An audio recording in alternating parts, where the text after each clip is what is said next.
We do begin with this breaking news. An updated death certificate for Celeste Hernandez, the alleged murder victim of singer David, now states it's unclear if the teen was pregnant in the year before she was killed. Prosecutors revealed this week that Celeste and David, whose real name is David Anthony Burke, had exchanged text messages about sex, pregnancy, and abortion while he was 18 and she was 13. They alleged he stabbed her to death, then dismembered her body when she threatened to expose their relationship and ruin his music career.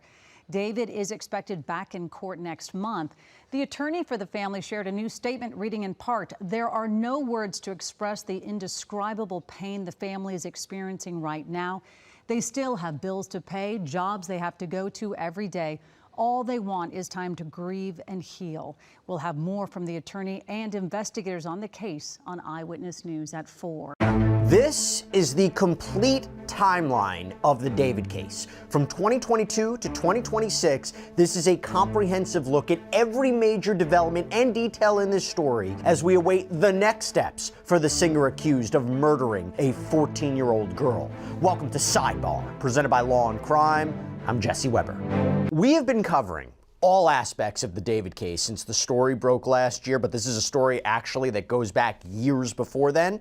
So what we want to do is clarify, simplify. This is a full timeline of all developments, all major developments, the investigation, the key dates that prosecutors claim these alleged crimes were committed. So this is going to be everything you need to know. This is a comprehensive look based on reporting and prosecutors' allegations. And when I say alleged crimes, by the way, I mean that David is currently charged with first-degree murder, continuous sexual abuse of a child under 14, and unlawful mutilation of human remains, all in connection with the death of 14-year-old Celeste Hernandez. So with that in mind, here we go. Full timeline of this entire story.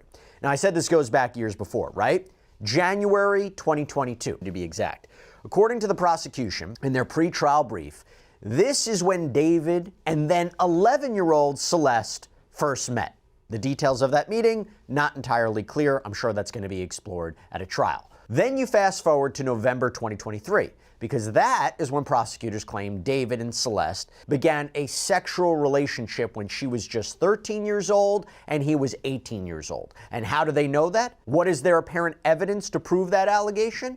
You go back to the pretrial brief, it says from the evidence list, quote, "The description of photographs depicting the victim naked, as well as while she was engaged with defendant in sexual activity when she was 13. As this evidence constitutes child sexual abuse material CSAM, the photographs themselves will not be presented. While all possible charges that could be proven were not filed, the CSAM is proof of their ongoing sexual relationship while the victim was 13 and 14 years old." By the way, we did a whole sidebar on what could be the potential defenses for that apparent evidence, and if he takes the stand, what he would say about it, or maybe say about it. Also, we did a sidebar on what potential federal charges could be in the works if you take those allegations. So it's all up on Law and Crime's YouTube channel if you want to check it out. Oh, and by the way, when I mentioned this pretrial brief, it's up on the case file section of the Law and Crime Plus app too, if you want to check out the whole brief. I'm going to talk about it a lot more. But going back to the brief, it also says numerous text messages between defendant and the victim evidencing their sexual relationship, pregnancy, abortion, and use of Plan B emergency contraception. Messages through March 2025 prove defendant continued to manipulate the victim as she messaged, "All we do is have sex and just hang out. Man, I want more than that for myself." And these messages, they say, were obtained from defendant's iCloud data. January 2024, according to CNN, Celeste and David appeared together in a Twitch stream.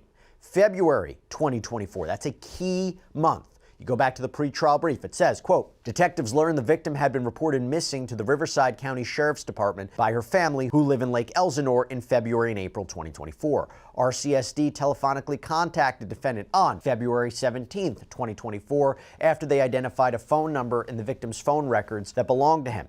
During the call, defendant claimed he had spoken to the victim last on February 13th or 14th, 2024, but stated he was unaware she was a minor or that she had been reported missing. RCSD advised him that Los Angeles Sheriff's Department deputies would be coming to his home. On that day, defendant was living at 804 North Dehaney Place in West Hollywood. RCSD requested that LASD conduct a welfare check at defendant's home. LASD deputies went to defendant's home that night at 8:15 p.m. and informed him the victim was a 13-year-old runaway. Defendant again claimed he was unaware she was a minor and he'd only met the victim once in person in November 2023. However, defendant showed deputies a yearbook photo of the victim he had on his cell phone. Although he claimed to be unaware of where the victim was at the time, she returned home 2 days later. Despite being informed by law enforcement the victim was only 13, defendant continued to pursue her. After the victim returned home in February 2024, her parents took her cell phone away. Defendant drove to Lake Elsinore and paid a junior high school student in the victim's class $1,000 to give the victim a cell phone defendant purchased so they could stay in contact. Throughout 2024, the victim spent a significant amount of time with defendant, including summer weekends at his home in the Hollywood Hills and traveling with him to Las Vegas, London, and Texas to meet his family. So we don't know the exact dates in 2024 that the prosecution alleges this travel or meetings happened, but I'm sure that's going to be explored in a preliminary hearing or a trial. March 19th, 2024. So we talk about the runaway aspect or the apparent runaway aspect of Celeste's life.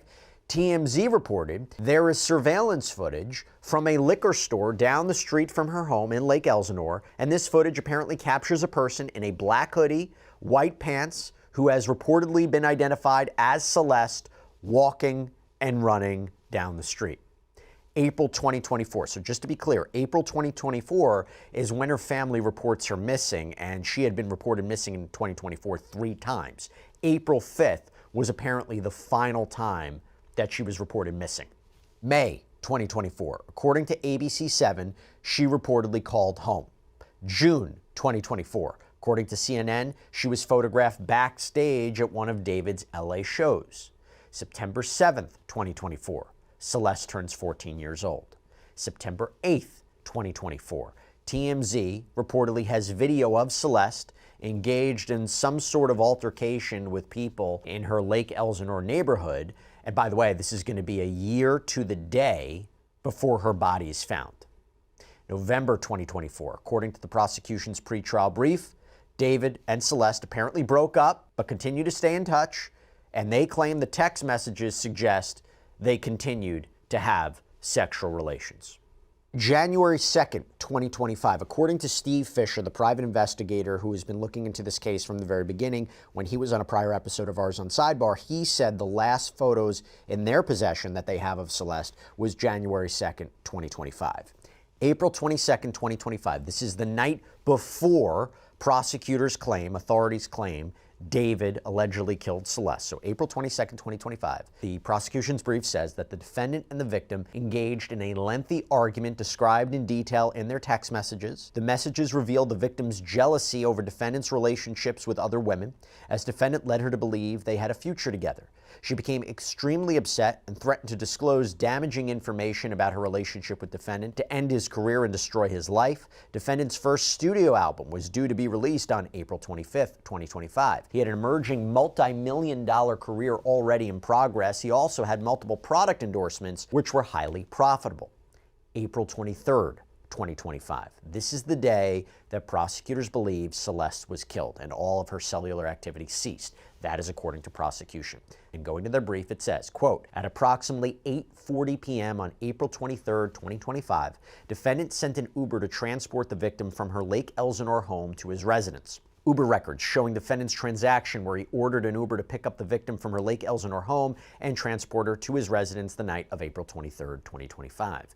They communicated before and during her Uber ride, which dropped her off at defendant's Hollywood Hills home around 10:10 p.m. At approximately 10:30 p.m., defendant sent text messages to the victim inquiring where she was. The people contend this was part of defendant's premeditated plan to cover up the murder, as she was already dead by this time.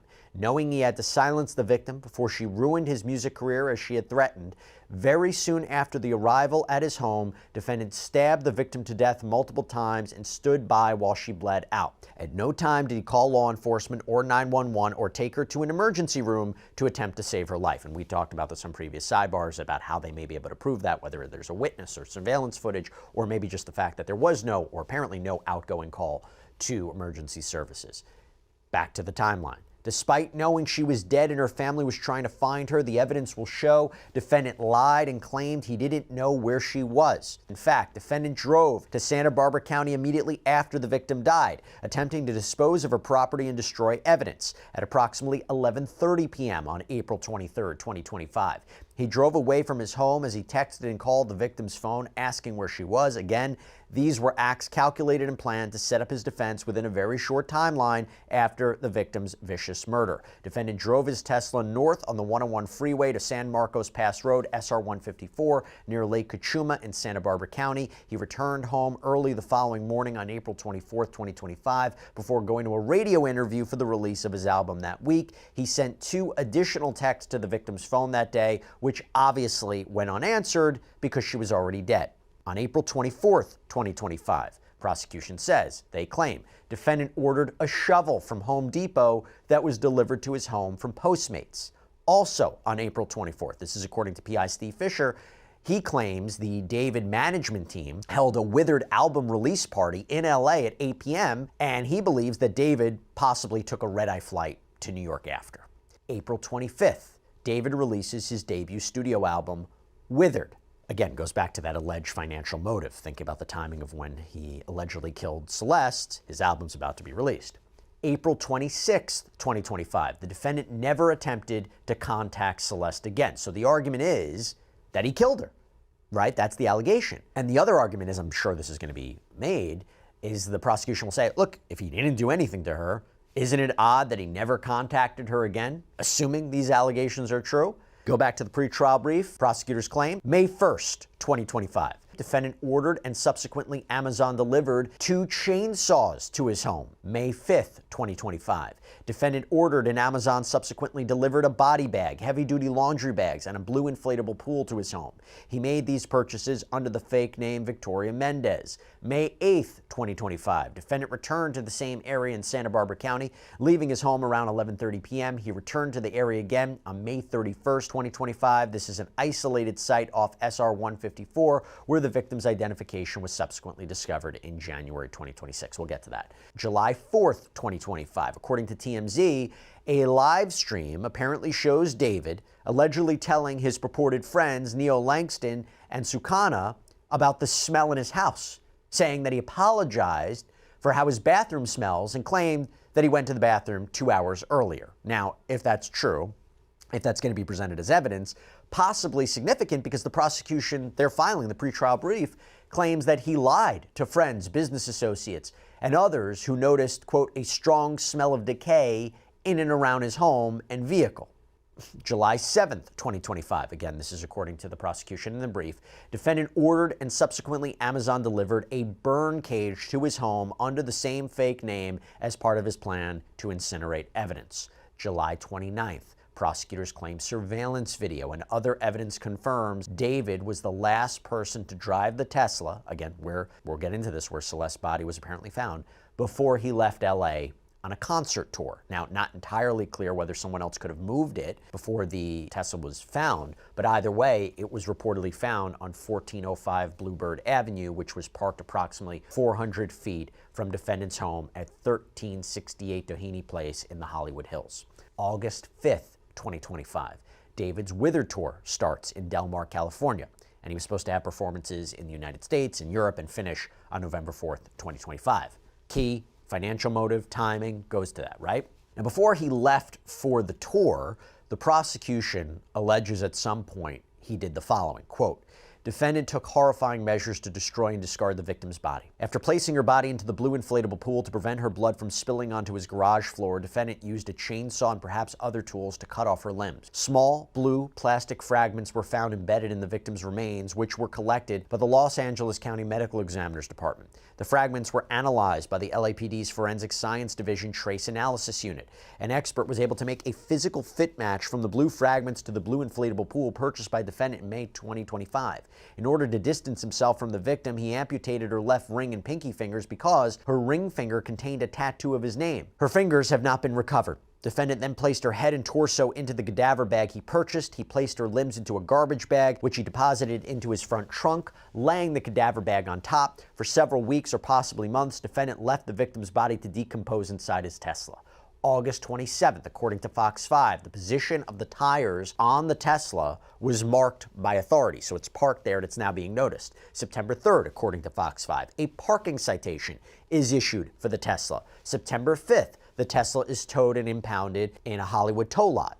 September 8th, the day after what would have been Celeste's 15th birthday, her decomposed, dismembered body is reportedly found in the front trunk of the Tesla. Prosecution alleges that the manager of the tow yard where the Tesla had been impounded noted the strong smell of decay and the presence of flies coming from the vehicle. He notified the Los Angeles Police Department. Hollywood auto detectives, through departmental resources, determined that the Tesla was registered to the defendant. At the tow yard, LAPD detectives opened the Tesla's front storage compartment and observed a black cadaver bag covered in insects. Inside the bag, they discovered a severely decomposed head and torso. A plastic garbage bag beneath the black cadaver bag contained the dismembered arms and legs. However, the victim's ring and pinky fingers on her left hand had been amputated and were not found in the Tesla. September 9th, David, as part of his tour, reportedly performs at the Fillmore out in Minneapolis. September 16th, the Los Angeles medical examiner positively identifies the body as that of Celeste through dental records. And investigators say that Celeste has an index finger tattoo reading "shh," similar to a tattoo that David reportedly has. September 17th, detectives from the LAPD Robbery Homicide Division serve a search warrant on this reportedly $20,000 a month rental property, which David was renting near where the Tesla was found, 1368 Doheny Place, and bags of evidence are reportedly seized. And, according to the prosecution in the brief, quote, inside the garage, detectives discovered evidence consistent with the dismemberment of the victim's body in the inflatable pool, which contained multiple linear cuts. Several biological samples which tested positive for blood were collected within the garage area. DNA analysis determined that various samples matched the victim's unique genetic profile. September 19th, 2025, David officially cancels the rest of his tour. September 23rd, 2025, David transfers ownership of his Texas home to his mom. Now, there is kind of mixed reporting on it because we have seen reporting that he made changes on September 18th and September 22nd, and he transferred 2 Texas homes. Either way, why is this important? Why is it suspicious? Well, the argument would be he did this, right, because he thought he was going to get arrested. I wonder if that's going to be an argument. I wonder if that's going to come out, but that's something to keep in mind. Could it have been for financial reasons? Sure, but I do wonder if it's going to be something that comes up at trial. September 25th, 2025, Celeste's body was reportedly released to her family. September 29th, 2025, it is revealed that Celeste's death certificate lists her cause of death as deferred and her manner of death as pending. We're going to get into more of this in a minute. But also on that day, we got a statement from the LAPD that read, quote, the Los Angeles Police Department's Robbery Homicide Division has been diligently investigating the death of Celeste Rivas Hernandez over the past several weeks. At this time, we can confirm that Celeste Rivas Hernandez is deceased and her body was found in the front trunk area of a Tesla belonging to David Burke. The vehicle had been parked at the location from which it was towed for several weeks, so Ms. Rivas Hernandez may have been deceased for several weeks before the discovery of her body. The Los Angeles County Medical Examiner has not yet determined the cause or manner of Ms. Rivas Hernandez's death. As such, it remains unclear whether there is any criminal culpability beyond the concealment of her body.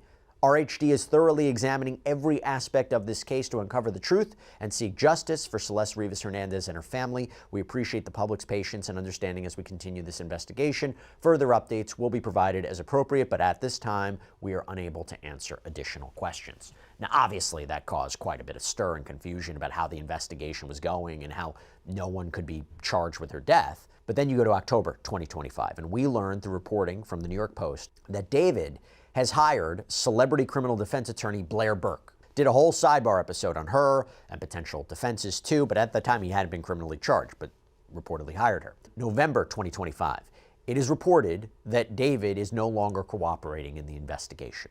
November 21st, 2025. This is when a court orders that the LAPD medical examiner report and information on Celeste's death be sealed, that a security hold is placed to prevent any information from coming out to the media, and that this was petitioned by the LAPD. Now, the chief medical examiner had released a statement that said at 10:54 a.m. on Friday, November 21st, the County of Los Angeles Department of Medical Examiner Department received a court order initiated by the Los Angeles Police Department to place a security hold on medical examiner case number 2025-14252, Celeste Rivas Hernandez. No records or details associated with the case, including the cause and manner of death and medical examiner report, can be released or posted on the website until further notice. In fact, the chief medical examiner, Dr. Ode Ukpo, said, as quoted in the press release, the department's mission is to have full transparency with the community by providing information about our cases to empower people to make changes that save lives. Since becoming the department head, I've worked on eradicating the practice of placing security holds on medical examiner cases simply by law enforcement request. The practice of security holds is virtually unheard of in other counties and has not been proven to improve outcomes in the legal system. We are dedicated to serving our community with full transparency. However, the law precludes us from doing so while the court order remains in this case. So arguably a little bit of tension there between the ME's office and LAPD, maybe not. And I did a sidebar episode when I talked about potential defenses and whether this is something that's going to be explored by the defense. By the way, LAPD robbery homicide put out a statement that said at that time, quote, the LAPD sought to seal the records of the Los Angeles County Medical Examiner's investigation into Celeste Rivas' death. That order was sought only to ensure detectives from the robbery homicide division learned of important information surrounding her death before the media and the public. The order was not sought to undermine transparency. December 9th, 2025. While it wouldn't be publicly released until after David's arrest, we have learned that the medical examination on Celeste was completed on December 9th, 2025. You read verbatim from the summary portion, and it says, quote, autopsy examination was limited by extensive post-mortem changes. There are 2 penetrating wounds of the torso with smooth edges that may represent sharp force injuries. The wound on the upper abdomen penetrates the liver, and the wound on the left chest penetrates one of the left intercostal spaces with disruption of the adjacent ribs' cortical surfaces. The left lung appears intact. The bilateral upper and lower extremities show full thickness dismemberment. Multiple other skin and soft tissue defects are present without apparent associated internal injuries. The etiology of these defects is not clearly apparent due to severe post-mortem changes. Post-mortem toxicology performed on liver tissue shows the presence of a low level of ethanol, which may be due to post-mortem changes or ingestion and does not appear to be contributory to the cause of death. Given the history and circumstances as currently known by me in the setting of the findings by examination, ancillary studies, and in the absence of other definitive causes of death, the cause of death is multiple penetrating injuries. The manner of death is classified as homicide. And the report also shows there was presumptive positives for benzodiazepines and methamphetamine, MDMA, in Celeste's system. So now we get a sense of when authorities knew what. By the way, we start hearing rumblings at this time about a grand jury hearing evidence in Celeste's case. We don't have a ton of details. We would later learn there were reportedly 3 grand juries hearing evidence. And in December of 2025, we learned reportedly that David's manager, Robert Morgenroth, allegedly testified and reportedly said in a hallway during a break in the courthouse that the LA County Deputy DA, Beth Silverman, was, quote, very pushy on why I didn't call police. This is per TMZ. And that he allegedly said that, quote, I feel like I didn't have the responsibility to do that and just wanted to continue with the tour. January 2026, David's family is reportedly subpoenaed to testify, purportedly in front of a grand jury regarding Celeste's death. January 17th, 2026, Celeste's passport card, as I mentioned before, was found by a Caltrans worker off SR 154 in Santa Barbara County. Remember, that's where authorities claim David traveled to possibly dispose of evidence. January 22nd, 2026, David's purported friend Neil Langston was arrested in Montana, allegedly at his mom's house, on reportedly a failure to appear as a witness on that charge. It was reported that the local PD had assisted the LAPD on this. February 4th, 2026, TMZ reports that Langston appears in a Los Angeles courtroom, reportedly to testify before the grand jury, but only for 30 to 40 minutes. Raises a lot of questions. If this is true, what did he testify to? He was so important. Short time to testify, right? Immunity deal. Did he plead the fifth against self-incrimination? I'm sure that'll be explored later on. February 2026, David's father, mother, and brother challenged subpoenas to travel to LA and testify, but a Texas court denied their petition.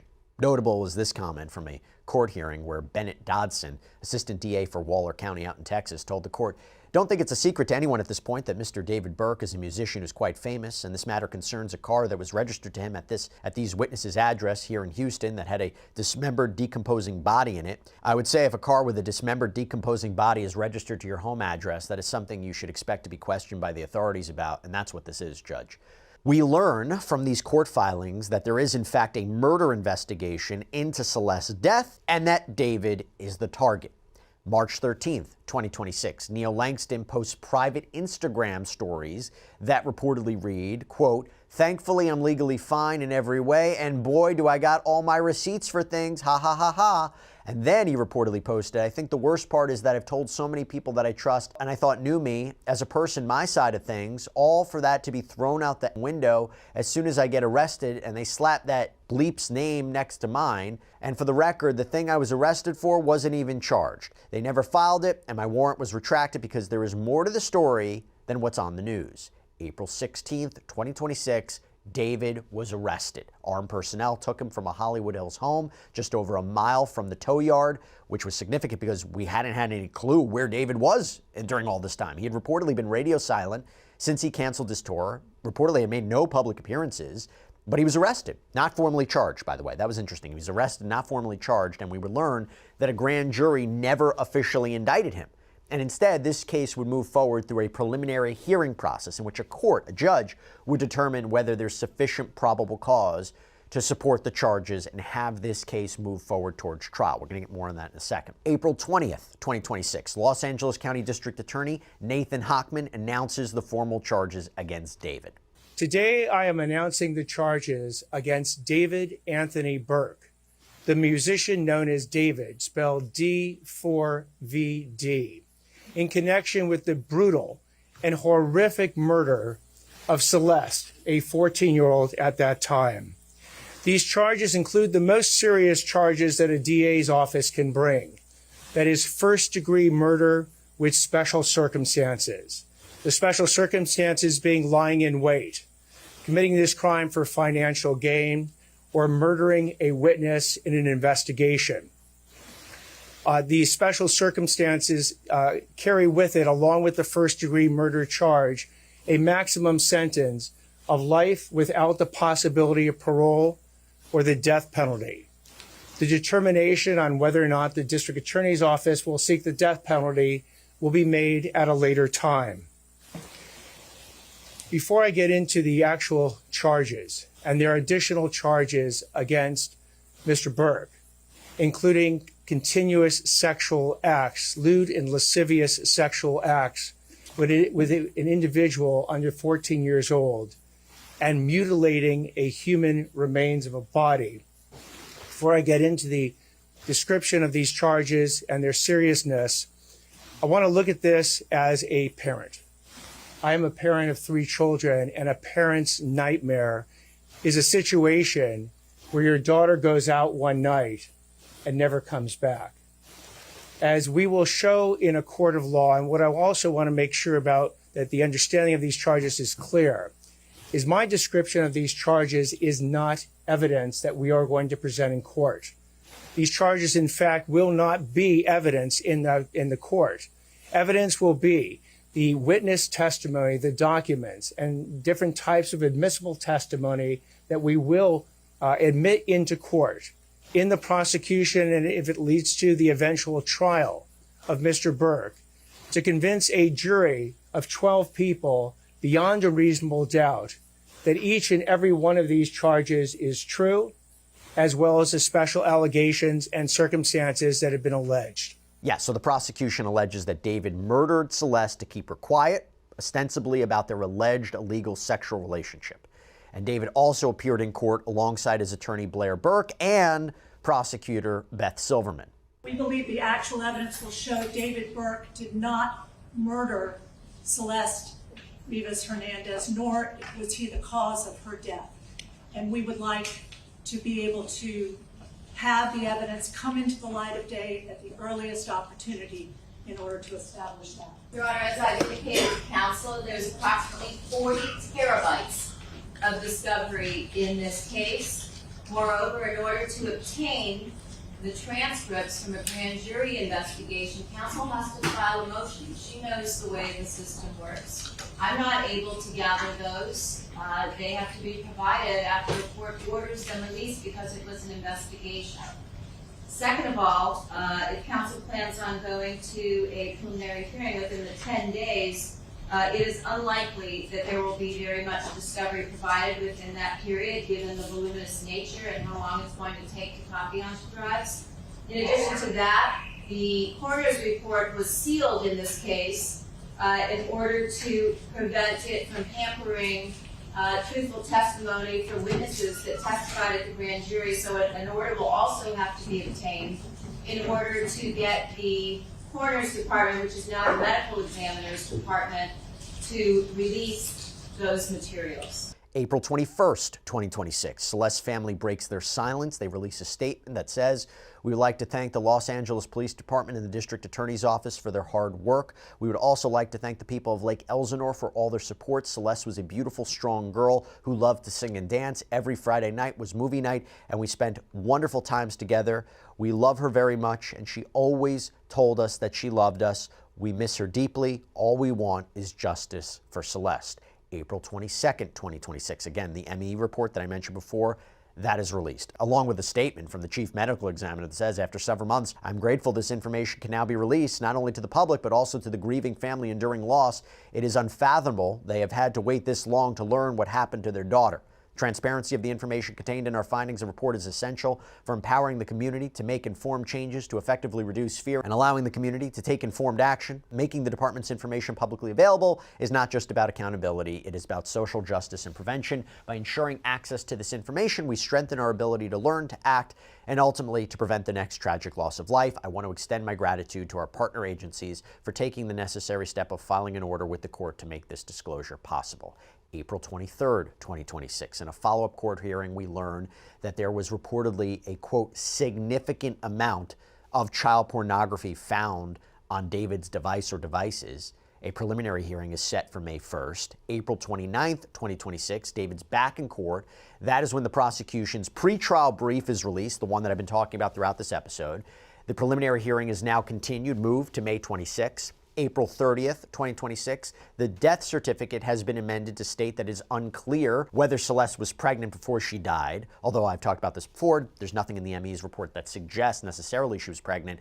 And if there had been evidence she was pregnant, I gotta believe prosecutors would have jumped on that as proof of the alleged illegal sexual relationship, as motive. I spoke to forensic death investigator Joseph Scott Morgan about this. He suggested that they just had to put this down given the apparent messages regarding pregnancy and abortion and Plan B that I referred to before. May 12th, 2026. The court continues the preliminary hearing now to June 29th. It is essentially an issue of there being a large amount of evidence to review in order to be properly prepared for this hearing where the defense will challenge the prosecution's evidence. A status conference has been set now for June 17th. So there you have it. Full timeline in the David Celeste Rivas Hernandez case. The story hasn't slowed down. If anything, it's getting darker. Right now, investigators are still trying to answer the question that's haunting everyone following this case. How did Celeste Rivas Hernandez end up in that car? And who knew? Because here's where things stand today. Authorities have confirmed that Celeste may have been inside that Tesla for weeks before she was discovered. Weeks, in the heat, hidden in plain sight while the car sat untouched in a quiet Los Angeles neighborhood. And yet no official cause of death, no confirmed timeline, no clear explanation. At the center of it all is David Burke, known online as D4VD, who still hasn't publicly addressed the situation. His legal team remains silent and investigators have not announced any charges, but behind the scenes, that silence is only fueling more questions. Because now, more pieces are starting to surface. Witness accounts, past sightings, fragments of Celeste's life after she was reported missing. Each one paints a picture that's incomplete, but deeply unsettling. People are beginning to realize this wasn't a moment. It may have been a timeline. And the longer it stretches, the harder it becomes to ignore the possibility that what happened to Celeste didn't happen overnight. It unfolded. Slowly, quietly, And now with every new detail, the gap between what's confirmed and what people believe happened is getting smaller. But until investigators speak, until the evidence is laid out in full, everything remains in a fragile space between suspicion and truth.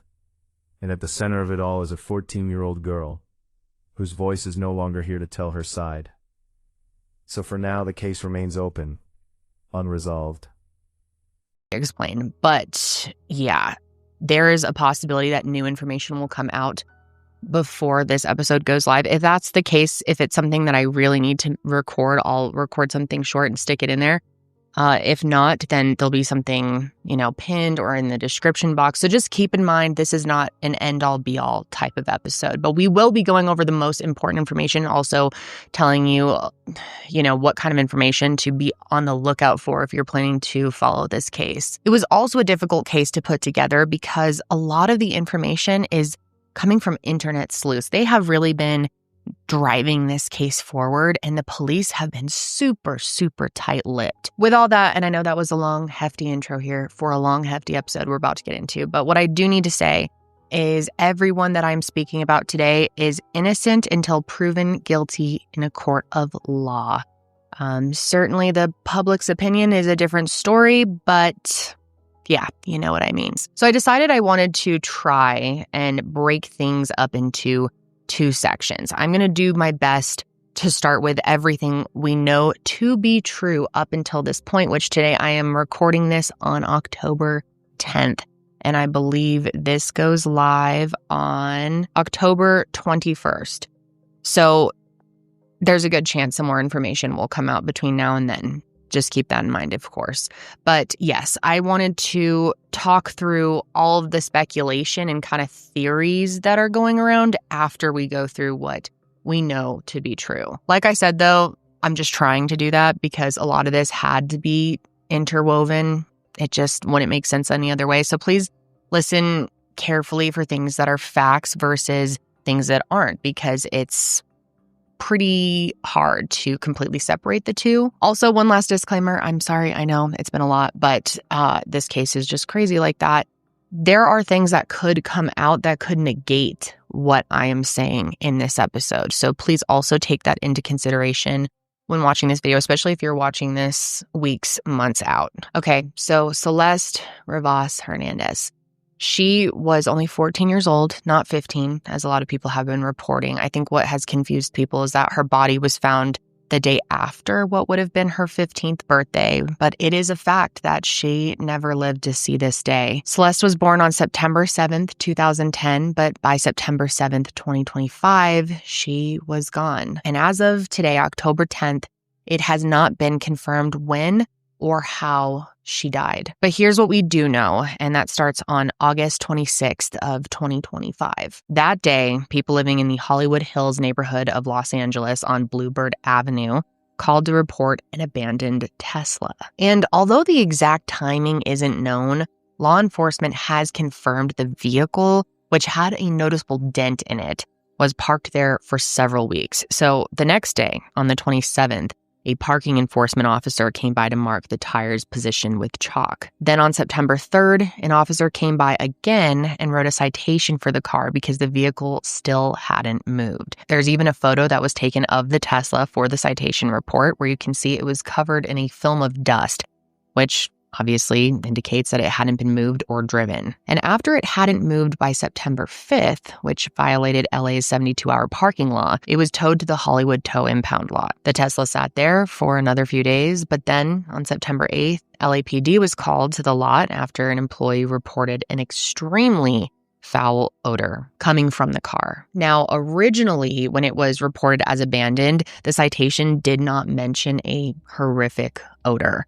However, most sources say that neighbors distinctly remember a foul smell coming from nearby, which they actually attributed to a dead animal. What nobody could have anticipated, though, was that the smell was actually coming from human remains. When police opened the front trunk, which is also known as a frunk, that's where they discovered Celeste, and she was severely decomposed and also wrapped in plastic. So very disturbing. This is a 14-year-old girl that's found in the frunk of this Tesla, and who knows how long she had been there. According to a statement made by the medical examiner, the decedent was found severely decomposed inside a vehicle.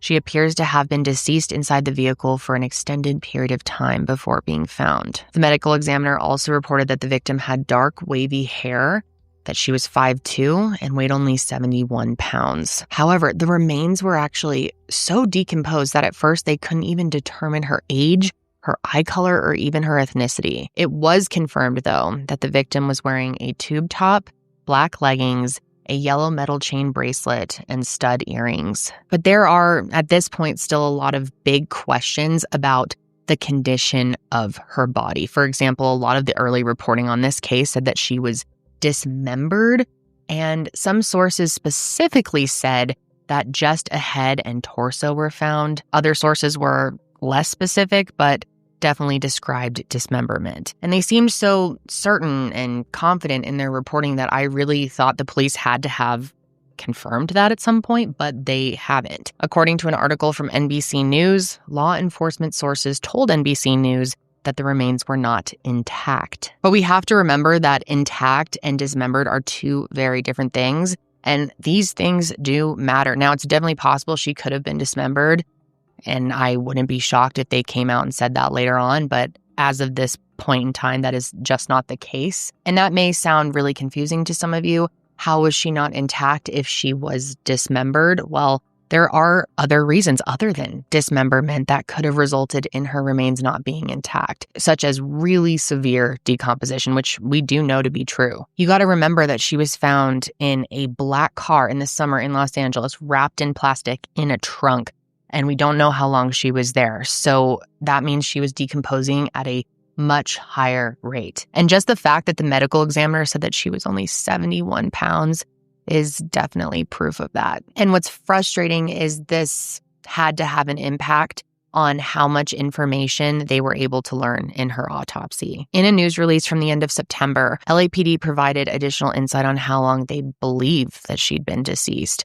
It reads in part, the Los Angeles Police Department's Robbery Homicide Division, RHD, has been diligently investigating the death of Celeste Rivas Hernandez over the past several weeks. At this time, we can confirm that Celeste Rivas Hernandez is deceased, and her body was found in the front trunk area of a Tesla belonging to David Burke. The vehicle has been parked at the location from which it was towed for several weeks, so Miss Rivas Hernandez may have been deceased for several weeks before the discovery of her body. So given this time frame, plus the way that she was left, it makes sense why they couldn't identify her right away, which is just beyond heartbreaking to think about. And it took until September 17th for them to publicly name her as the victim. And what's interesting, but not totally shocking, this is celebrity territory, I guess, but TMZ has played a pretty significant role in the reporting on this case, and they say that they may have been the ones to help make the identification. They say that they got a tip about Celeste being the victim, and then,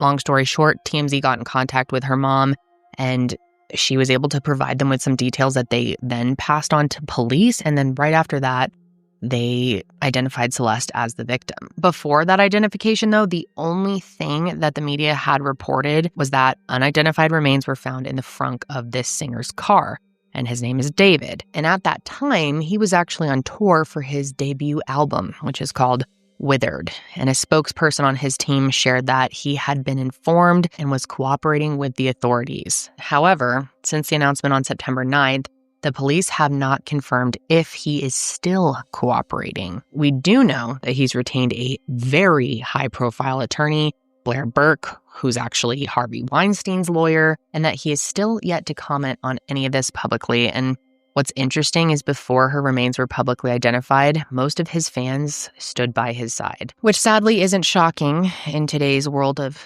fan culture. But after the police did announce the victim was Celeste, that's when everything blew up. But before we go any further, let's backtrack for a minute here, because I want to talk about Celeste and tell you more about her. And unfortunately, right now, at this point in time, there isn't that much available about who she was. But what I can tell you about her, though, is that she was from Lake Elsinore, California, about 75 miles southeast of Hollywood.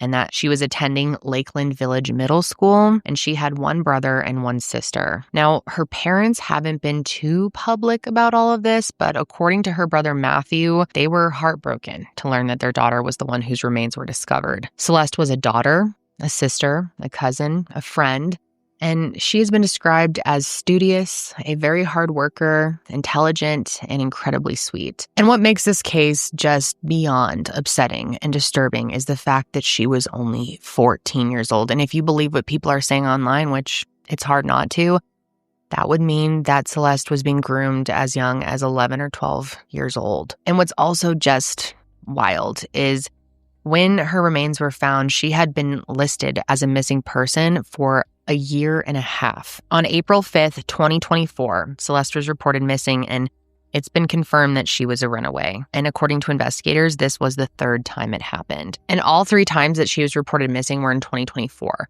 The first was on Valentine's Day, the second was on March 19th, and then again on April 5th. And according to her brother, when Celeste went missing in April 5th, 2024, she was on her way to see a movie with her boyfriend, David, but she never returned. And her mom also said that she was aware that her daughter had a boyfriend named David. And mind you, in April of 2024, she would have been 13. So at its core, the entire internet has been trying to figure out three things. One, if that person that Celeste was dating, which feels weird to even say, was David, as in David, the singer David Burke, if that's who she was with when she had run away, and lastly, if he had anything to do with her death. And in the first month of this case, a lot of the connections found between them were purely just speculation, and a lot of it still technically is, but in the last couple of weeks, we've actually gotten a lot more confirmation on what was going on in Celeste's life that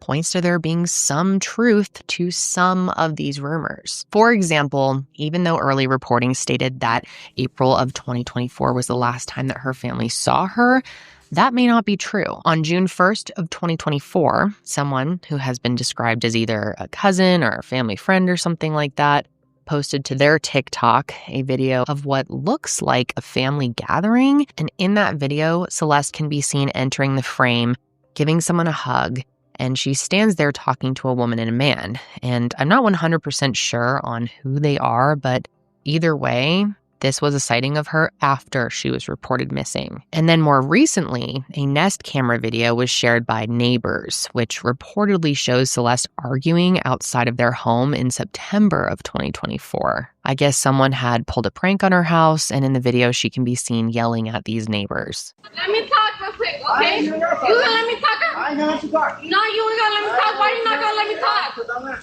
You tripping. I ain't tripping. Nah, you tripping. Out the door and you tripping. Oh my god. Nah, because you tripping. Move the out of here. Ain't gonna do shit. Ain't gonna do shit. You better get over there. Get your over there, little girl.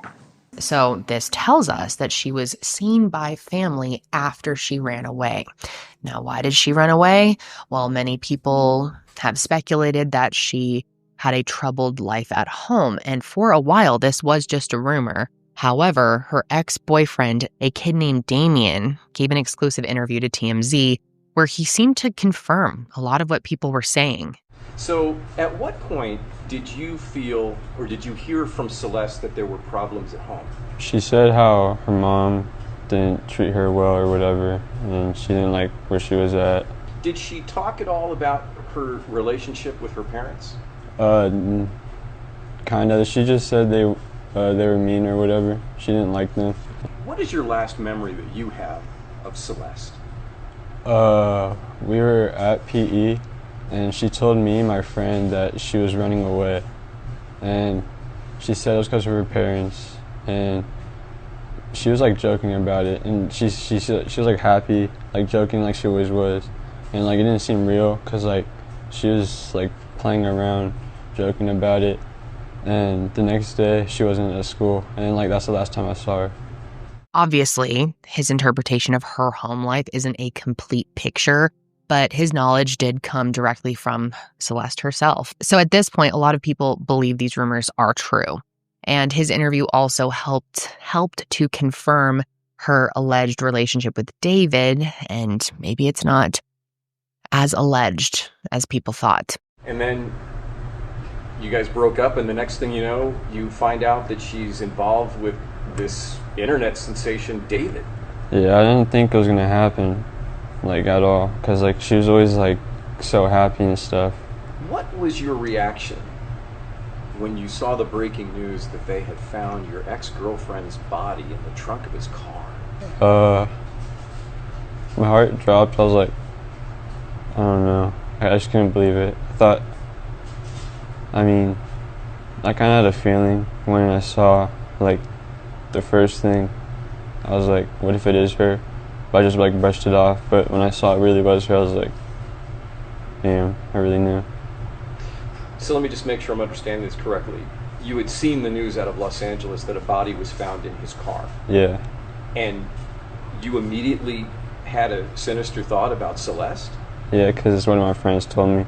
And Damien wasn't the only person to give us some insight into that. News Nation correspondents also spoke with some students at her school, and one student said that Celeste had shown her and a few others pictures of herself with David, and Celeste allegedly told them that they were in a relationship. However, of course, all of this is just circumstantial evidence, and what's been really challenging is that we don't know how much or how little investigators have in terms of physical evidence. We don't even know if they know how long Celeste was alive after she ran away. There has been a lot of talk online about when her last communication with anyone was, and I definitely can't say anything for certain, but the general sort of consensus, although completely unconfirmed at this point, is that around July or August of 2025 is when people in her life stopped hearing from her. And the reality is, at this point in time, the medical examiner's office hasn't even determined when or how she died.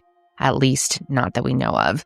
In the autopsy report, her cause of death was listed as deferred, which means they still need to do additional testing. They also left the space for manner of death blank, meaning they haven't technically determined if this was a homicide. Now, some sources have incorrectly called it a homicide investigation, but as of today, October 10th, LAPD is characterizing it as a death investigation. According to that same late September news release, quote, the Los Angeles County Medical Examiner has not yet determined the cause or manner of Ms. Rivas Hernandez's death. As such, it remains unclear whether there is any criminal culpability beyond the concealment of her body. For example, they need to rule out things like an overdose before they can call this a homicide. And I am very confident that they are investigating the possibility of this being a homicide, though.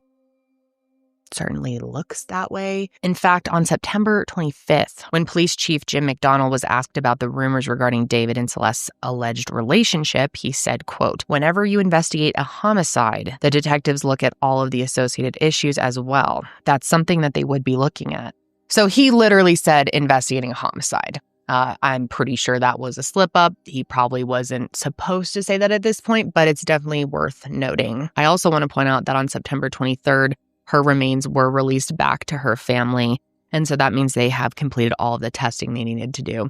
So I believe at this point in time, they're still just waiting on toxicology results, which was rumored to take a few weeks, although it's definitely already been a few weeks. So naturally, people are starting to wonder what's going on, what's taking so long, what's the holdup, why hasn't an arrest been made? And there's just a lot of speculation going on around that. During this waiting period, though, they have managed to put a huge rumor to rest. Celeste's death certificate was released, and it confirmed that she was not pregnant, nor had she been in the last year, which has definitely been a huge topic of conversation when it came to the alleged motive in her death. So I'm curious to see how that will change things, and I'm also really curious to see how much information the police are going to release moving forward. Is it going to be even less? Are we going to start getting more information soon? I'm not sure, because it has definitely been frustrating not having answers quickly, especially with the rumor mill moving at such a quick pace. But I have to remain hopeful that they are being quiet for a reason. I think we're all on the same page here that at the end of the day, for the sake of Celeste, all we want is for whoever was involved in her death to never, ever see the light of day again. And a lot of people believe that that person is David. And I know we haven't gone into a ton of information about why people think that. And I think I can say this. In my personal opinion, allegedly, I believe that person is David. I do need to say, however, that he has not been named a person of interest or a suspect in this case. I need to be super clear there. And again, he is innocent until proven guilty in a court of law. He is the focus of all this attention, though, so let me give you some background on him, because I'm sure a lot of you are curious about who the hell David even is. So, David Anthony Burke. He was born March 28th, 2005 in Queens, New York. However, it was Houston, Texas, where he was raised alongside his brother and sister. Although he likes to say that the internet is where he's from. Super cool and edgy. He was homeschooled after 7th grade, and he was raised in a pretty sheltered religious household. And because of this, he found his community online. And it all started on Fortnite because, like so many young people these days, David had a dream to eventually become a popular streamer. And like a lot of gamers, he was posting clips of his gameplay to YouTube. And when his videos started becoming demonetized due to copyright claims for the music he was using, his mom just encouraged him to make his own. So he started out by making songs on his iPhone in his sister's closet, and it just sort of unexpectedly took off. Now, in addition to making this pretty popular copyright-free music for his Fortnite montages, he was also blowing up on TikTok for another reason. If you've spent time on TikTok, especially, I guess, a couple years ago, like more around the pandemic times, there was a lot of, and it's still used today, but there was a lot more audio back then that was sped up to sound like Alvin and the Chipmunks or something, that kind of, I don't know. I mean, it's been done forever in all types of music. It's not just new to TikTok, but that was really popular on TikTok. And when David started his TikTok career, he got really popular from making that audio. This went on for a few months, and then he started just releasing his own music. And personally, I had no idea who David was, and I thought I didn't know any of his music until I heard the song Here With Me, which I hear on TikTok, or maybe did hear. I don't know if I've heard it recently. I'm sure people aren't using it as much. But the song Here With Me, it kind of goes, I don't care how long it takes. Long as I'm with you, I've got a smile on my face. I don't know. Sorry. I am not a singer. There's a reason I am not viral on TikTok. But yeah, that is the one song that really stuck out to me. And once I realized that was David, I was like, oh my God, I hear that all the time.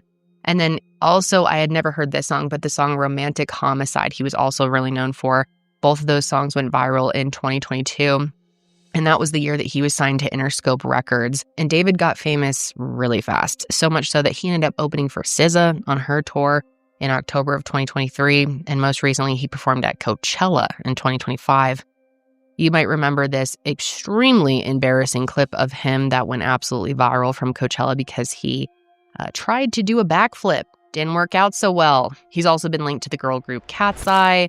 He's recorded interviews with Benny Blanco. And he's even been pictured at events with Billie Eilish. And in March of 2025, he released his debut album, Withered, which he had been on tour performing as of August 5th, as I mentioned earlier. However, that tour was canceled after they announced the remains belonged to Celeste, which certainly does not seem like a coincidence. And his rise to fame happened when he was really young. I mean, he's still really young. All of this was happening when he was about 16 to 18 years old, and right now, he's only 20. And he's very Gen Z, Gen Alpha coded, so don't feel bad if you're like me and you had never heard of him before any of this. Honestly, I wish I never did. Anyway, now you have a better idea of who he is. I could spend a lot more time on this. It just seems like a waste of time to me. So let's jump back into the timeline here. So on September 17th, like I mentioned earlier, Celeste's remains were identified. That was also the night that LAPD executed a search warrant at the property where we now know David was living. It was located on Doheny Place in the Hollywood Hills neighborhood, which I should mention is only about 150 feet away from where his Tesla and her remains were found. And sources say that his property was being rented by his manager, Josh Marshall, for approximately $20,000 a month. Although since this has happened, that lease was abruptly broken. And shortly after her remains were identified, movers could be seen taking things out of the home, and even masked people, which we presume are members of David's team. and they were seen removing stuff from inside. And at first, the police wouldn't say whether the search was related to Celeste's death, but the internet obviously was quick to connect the house back to David. Not only were people pulling up old photos and videos of him inside of his house and then comparing them with photos on Zillow to the house where the raid happened, but neighbors also said that they remembered seeing that same Tesla, the one with the Texas license plates, parked at that house before all of this went down. And as we know, David was from Texas. And investigators did not leave the property empty-handed. After a 12-hour search, they left the property with a variety of items, including computers and other electronics. Of course, we don't yet know if those items point to a crime happening inside of the home or if anything they found connects David to Celeste. However, we do know that they were using luminol and pulling drains apart to look for blood evidence. Also, there are 2 security cameras outside the house, but it hasn't been said yet if anything was captured on them. The homeowner said that when new tenants move in, he gives them the info to the security company and they are able to create their own accounts to access the cameras. But yeah, TBD on if they actually did that or not. What's going to be huge, in my opinion, is the fact that this neighborhood is littered with cameras. We're talking about the Hollywood Hills here, people. Most of the houses have security systems in place. So if his house's cameras didn't pick anything up, I have, I guess, some degree of delusional confidence that another house's did. And let's also not forget that her body being found in a Tesla of all cars is possibly, I'm even going to say probably, going to give us a ton of evidence because Teslas store so much data. I mean, they're like giant computers. And what I am personally hoping is that the car had Sentry mode turned on. This is a security feature that uses the Tesla's 8 external cameras to monitor its surroundings when the car is parked and locked. It can detect motion when someone gets too close and it'll start recording video. But even if that wasn't turned on, we will still get other important info. Assuming the memory stick isn't wiped, investigators will be able to retrieve data such as when the car was moved, where the car was moved from, if there was more than one passenger, and even when that frunk was opened. This data, if they're able to retrieve it, and they should be, will play a huge role in establishing a timeline and could also just flat out tell us who put her body in the frunk. Plus, we can't forget about the Tesla key, which if you didn't know, Teslas have a physical key card. It kind of looks like a credit card, but there's also a key attached to their app. So if someone used the app to access the car when moving her body, investigators will likely be able to figure out whose phone that activity came from. Now, there was someone on Reddit who claimed to have found a Tesla car key hidden in a gutter, basically outside of David's house. And it picked up some traction online for sure, but there is no confirmation that this was his key, so I'm just going to leave it at that. But yeah, whether that part is true or not, the data won't lie and it's going to be critical. And this might be obvious, but David being famous could really help a lot here. Like I said, there were a lot of people who defended David when this first broke before we knew who the victim was or any other information. And part of that, I think, is because it's hard for people to accept that maybe their favorite artist or someone they look up to could be potentially involved in something as horrific as this. But another huge reason for that is because when the news first broke, people thought there was no way he could be connected because he was on tour at that time. But once we learned that Celeste was deceased for several weeks, people have speculated that it's possible she was put in the frunk before his tour began. Of course, we can't say anything for certain without that data being released, but I also think that is highly possible. And I'm sure they're also looking at the possibility that maybe someone else had access to his car, which has obviously been a big talking point. People have speculated that maybe someone else could have used his car and that the whole thing just happened to fall on him.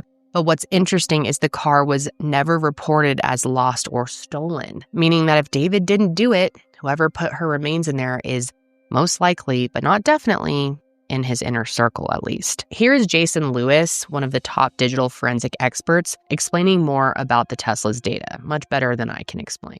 Effectively, what do you expect this particular data in this Tesla might tell us about who was on the outside of the car, getting into the driver's seat, driving it to the abandoned location, and maybe opening that trunk and closing it for the last time? What will we know about that? Well, it's all going to depend on if Sentry mode was turned on. Because if Sentry Mode was actually activated on the vehicle, then it's doing a lot of recording of video footage from its 8 external cameras. And so if that was the case, then you'd actually have clips of the people opening the door, a clip of someone opening the trunk, and that could possibly be recovered by the police. Now, if Sentry Mode's not turned on, then it's not going to be doing any of those recordings. And what you'll get is recordings when the vehicle's in motion versus when it's stationary. So this vehicle was in motion, presumably with Celeste's body in it, because it was abandoned. Do you think there'll be data that's retrievable about where it drove from before it ended up in its final resting spot in the abandoned street side prior to being towed? And will it register when that trunk closed for the last time? Yes, it should. It's all a matter of whether or not that data is still on the car or if it's on the Tesla servers. So your vehicle actually communicates with the Tesla servers almost constantly, and it's usually doing that over a cellular connection, but it can also do it over Wi-Fi. So it's sending a treasure trove of information back to the Tesla servers. And so as long as the information is still either on that server or the car, then you can get a lot of information such as when were the doors open, when was the trunk opened, and then as long as the memory stick that records all the videos hasn't been removed from the vehicle, because that is the only thing that a individual that owns the vehicle can actually do to wipe data effectively and quickly, is to pull the memory stick. And if you do that, that's where all the video recordings are stored for the Sentry Mode. Now, as for the David got help theory, that's definitely been a topic of conversation, and it is possible. There's specifically been a lot of talk around his manager. People have started speculating and just outright accusing Josh Marshall of not only hiding their alleged relationship, but having something to do with Celeste's death. But I want to be clear here, he has publicly denied those accusations. Basically, there's this PI, Steve Fisher, who came out and said that he obtained an old email from 2024. Now, in this alleged email, a concerned adult in Celeste's life was reaching out to Josh to tell him they thought Celeste might be with David and they were worried about her. And when people heard about this, they speculated that Josh warned David and Celeste that the cops might be looking for her, because the day after this email was allegedly sent, Celeste went back home. However, when a few TikTokers were making these accusations, Josh clapped back in the comments saying he had zero knowledge of anything and never received this so-called email. He said in part, "This video is false and the person is misinformed. This is the only time I'll speak on this matter. For now, I received no emails and I'm no one's roommate. I live full-time at home with my wife and kids. I never received any emails. I had zero knowledge of anything and I don't live in California.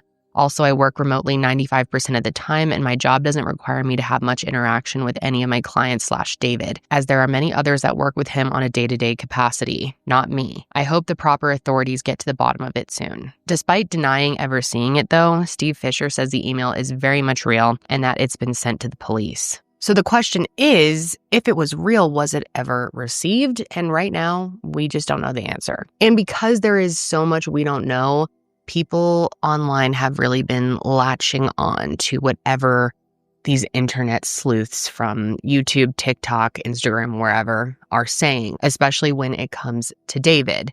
And by the way, when it comes to David, people have been distancing themselves from him left and right, understandably so. He was dropped from upcoming campaigns with brands like Crocs, Hollister, Fortnite. Celebrities are unfollowing him on social media. The singer Caliucci even pulled her song with him from streaming platforms and publicly denounced having any kind of friendship with David. Plus, his record label has pulled the release of the deluxe version of his album, which was supposed to be published on September 19th. That did not happen. And the internet is very convinced that he not only has something to do with her death, but that he had been grooming and illegally dating her. And I hate even calling it dating. I hate seeing it referred to as dating all the time. She was a minor. If it ends up being true, they were not boyfriend and girlfriend. She was a victim. He is a predator. Now that brings me to the part of the episode where I want to get more into what these internet sleuths are finding, what they have found, and why people are so convinced of his guilt, because a lot of it is very compelling. I do need to mention that this is where things get dicey.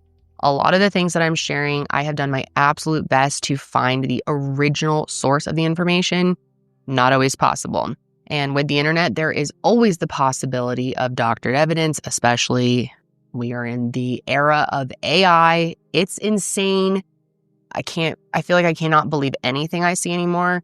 So please take that into consideration as I go through all of this. So essentially what people have done is they've dug through his whole life and her whole life, and they have found things connecting the two of them. And if all of these connections are true, it means they can be linked back as far as 2022. And actually, some people speculate that they could have met as far back as 2021 on Fortnite when she was just 11 years old. However, I need to be abundantly clear here that police have not confirmed a sexual relationship between the two of them. Police Captain Scott Williams said, quote, "As far as their relationship, it would be premature for me to say anything. We are looking into everything." That being said, though, most people believe that they were romantically involved, which is so disturbing. And people in Celeste's life and even some of David's friends have just straight up said that the two of them were together, period. There was also a neighbor who reportedly saw them together, quote, all the time. And according to TMZ, who spoke with these friends, they thought that Celeste was a 19-year-old college student at USC. How did they know him and how well did they know him?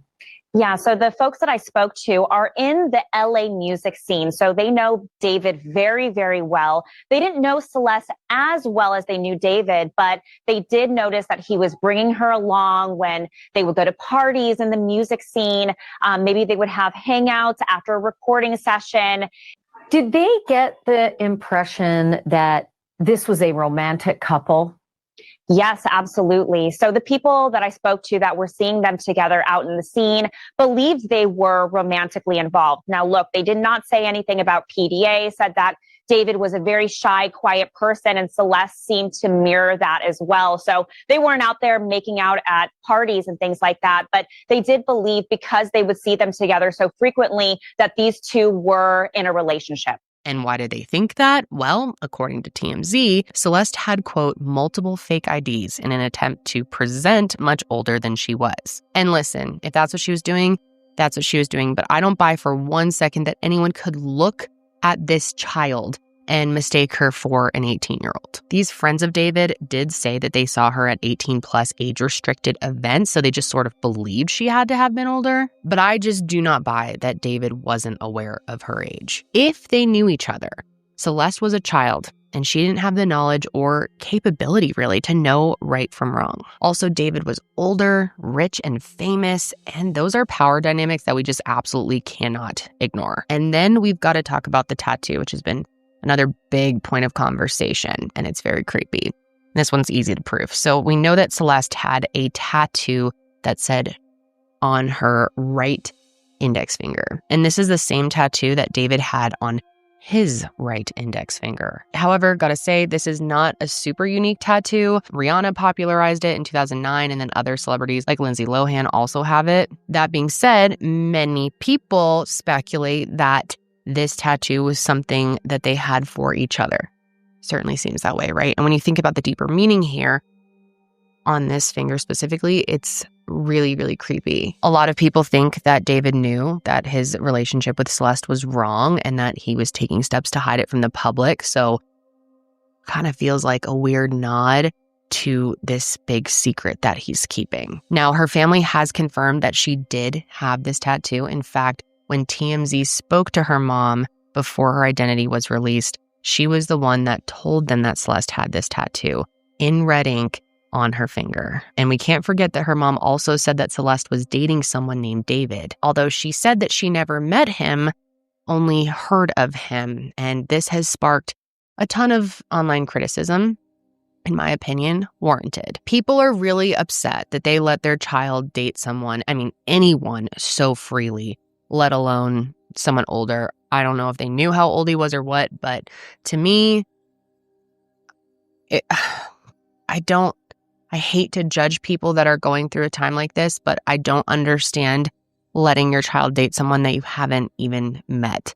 Just being like, I know of someone she's dating. I know she's dating a guy named David, but I never met him. That's shocking to me. Some people also speculate, and this is purely speculation, that they know more than they are letting on. A lot of people are angry that Celeste seemingly had no parental supervision. And there are even comments from people online who say that they are from the same area and that her family knew that she was with David. Some of these people even said that they knew since she was age 11 and that they didn't care. Again, that's just coming from random people on the internet, so who knows? And I have also seen people report that her family has denied these accusations, although I'm not sure exactly where they're getting this information from. I have not seen any type of denial of accusations from them. And apparently someone had created a fake Instagram account pretending it was Celeste, and then they also pretended to be her sister taking over that account. And that account said that their family denied knowing about David. However, like I said, people are now saying this was a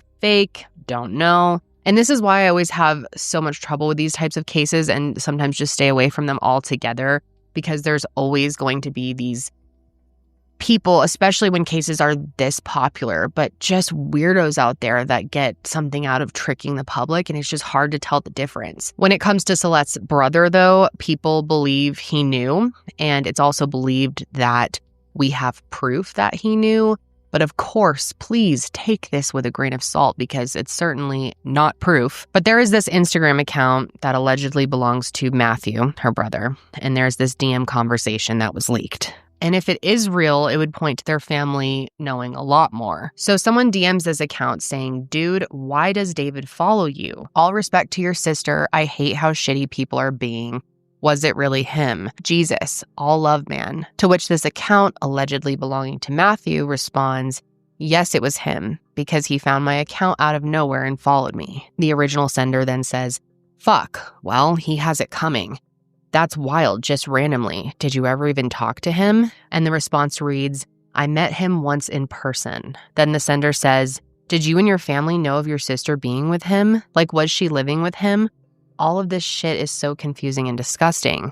To which he says, "I knew and I went to the police about it, but lack of evidence, so it was waved off." Then they talk back and forth a little bit more, and then the sender says, "What do you think happened? Like he just didn't want her to expose him being with her?" And allegedly her brother responded, "I don't know." The sender then says, "Damn, was your sister like in love with him and choosing to stay? I'm guessing it was all him just manipulating her." And then the response was, "Yeah, she was always saying that he was waiting till she was 18 to get married and stuff like that." And then it keeps going on for a little. The sender mentions some evidence that the brother, if it is him, claims he didn't know about but wishes he did. And the reason people believe that this could really be Matthew is because he sends some photos of Celeste that look like they'd come from someone who knew her. So that conversation also brings up another piece of potential evidence, and it's confusing, so stick with me.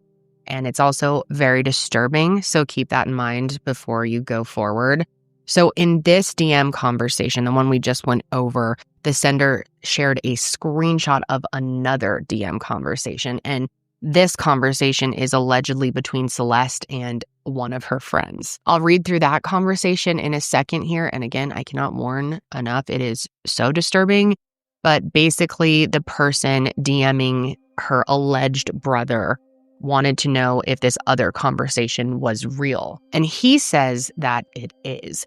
So it starts with allegedly Celeste saying, "It can bleed in, not bleed during sex because you prob did it when you were younger." And then she says, "I didn't because I wasn't horny." The friend responded, "You said bled." What? Then allegedly Celeste replies, "I thought I did. I just got my period. I only bled with David." To which her friend said, She then responds, "With Gus, I was just drunk and did it because he got mad at me the first time for not having sex with him." Then there's another screenshot between the two of them where the friend starts by saying, "I'm just going to check up on you." And allegedly Celeste says, "I don't want to talk to anyone." The friend says, "That's it." And she responded, "Okay, yes, of course." Her friend then goes, "But you have to swear you're going to stay safe.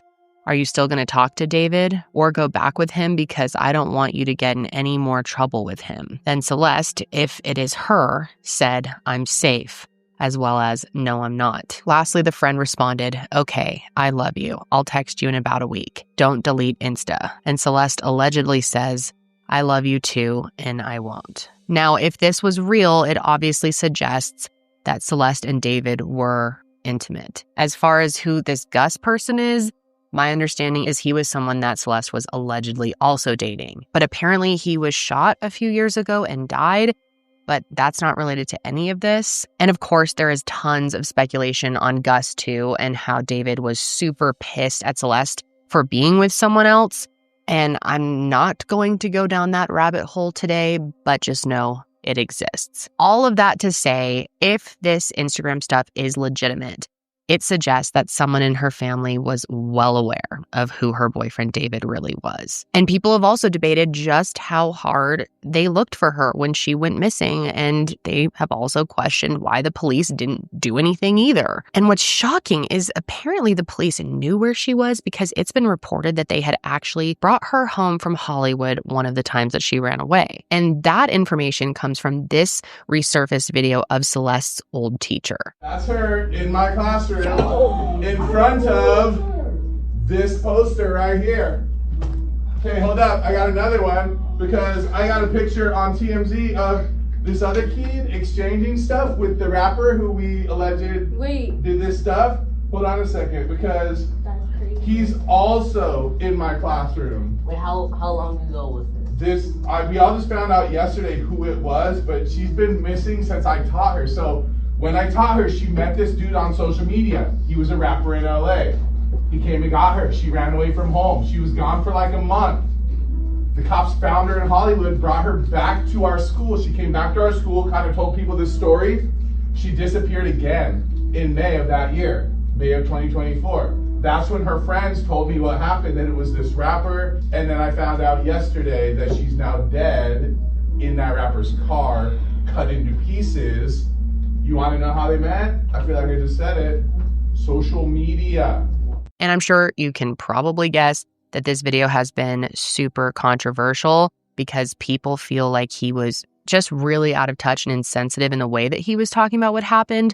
Although he has come out and said that he was just trying to be real with the students, to talk with them about the dangers of social media. The point, though, is that he was very clear about Celeste being brought home from Hollywood and that she was with this rapper. So for a while, people questioned why nobody did more to bring her back. However, new evidence has surfaced that efforts were taken by her family after she ran away. We spoke to the owner of a liquor store that is on the block, same block in Lake Elsinore where Celeste and her family lived.